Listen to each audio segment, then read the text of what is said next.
જેવું તો આપણે જોયું જ છે અને ક્યારેક ઢોંગી ભુવાના વિડીયો પણ સામે આવ્યા જ છે. પરંતુ હવે તો પ્રસિદ્ધ યાત્રાધામ ડાકોરના પૂજારી પણ ઢૂંઢવા લાગ્યા છે અને તેની પાસે આવતા મોટા અધિકારીઓ અને નેતાઓના પળભરમાં કામ થઈ જાય છે. આવું અમે નહીં કહેતા, પરંતુ એ ઢૂંઢતા ભુવાજી કમ પૂજારી કહી રહ્યા છે. સાંભળી લો.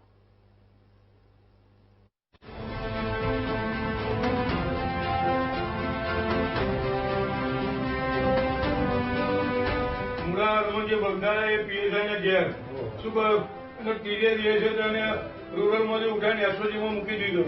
સાંભળ્યો ને, પીએસઆઈ ને જોઈતું હતું તે પળભરમાં ભુવાજીએ પોતાની તાકાતથી કરાવી આપ્યું. આ કોઈ ભુવાજી નથી હો, પરંતુ ડાકોરમાં રણછોડજી મંદિરના પૂજારી વિષ્ણુ પ્રસાદ છે, જેઓ ઢૂંઢતા ઢૂંઢતા પોતાના જ વખાણ કરી રહ્યા છે અને ધૂણીને લોકોના કામ કર્યા હોવાનો દાવો કરી રહ્યા છે. પીએસઆઈની બદલી કરાવી હોવાનો પૂજારીએ દાવો કર્યો અને રૂરલ પોલીસમાંથી એસઓજીમાં બદલી કરાવ્યાનો દાવો કરતા હોવાની વાત સામે આવી છે. પીએસઆઈને ડીજીપી સ્પોટમાં પણ મુકાવવાની વાત કરી, પરંતુ ભુવાજીનો આ ઢોંગવાળો વિડીયો તેના જ કોઈક સેવકે ઉતારીને વાયરલ કરી દીધો અને ભુવાજી ભરાઈ ગયા.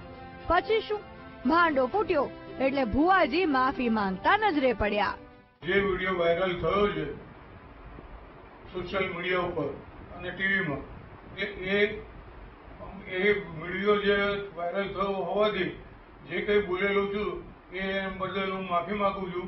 એ વાત ખોટી છે. હું કોઈ પોલીસની કે કોઈની બદલી હું કરાવી શકું એવી તાકાત હું ધરાવતો નથી અને મારે જે રાજી ખુશીથી અમે ભગવાનની સેવા કરીને જીવન ગુજારણ કરીએ છીએ અને જે કોઈને મન દુઃખ થયું હોય કે બીજું કંઈ તકલીફ હોય એ બદલ હું દરેકની માફી માંગુ છું હાથ જોડીને. હું કાયમ માટે વર્ષમાં એકવાર ભૈરવજીનો જન્મદિવસ ઉજવું છું. ભૈરવજીની સાધના કરું છું. એના કારણે મને ભૈરવજીનો પવન આવે છે અને એ પવન આવે એ વખતે આ કોઈ વાતચીત બોલ્યો હોઈશું, બરાબર છે, એ બદલ હું માફી માંગુ છું. આમાં હું કોઈની એવી બદલી કરાવી શકું એ મારી કોઈ તાકાત નથી. 10 ધોરણ હું પાસ છું અને બ્રાહ્મણ છું. મારી એવી કોઈ કેપેસિટી નથી કે હું ફોન કરું અને સામેવાળાની બદલી થઈ જાય, બરોબર છે. એટલે આ મારા જે કઈ હિતેચ્છુ છે એ લોકોએ આ ખોટો વિડીયો વાયરલ કરી અને બદનામ કરવા આ કર્યું છે મને.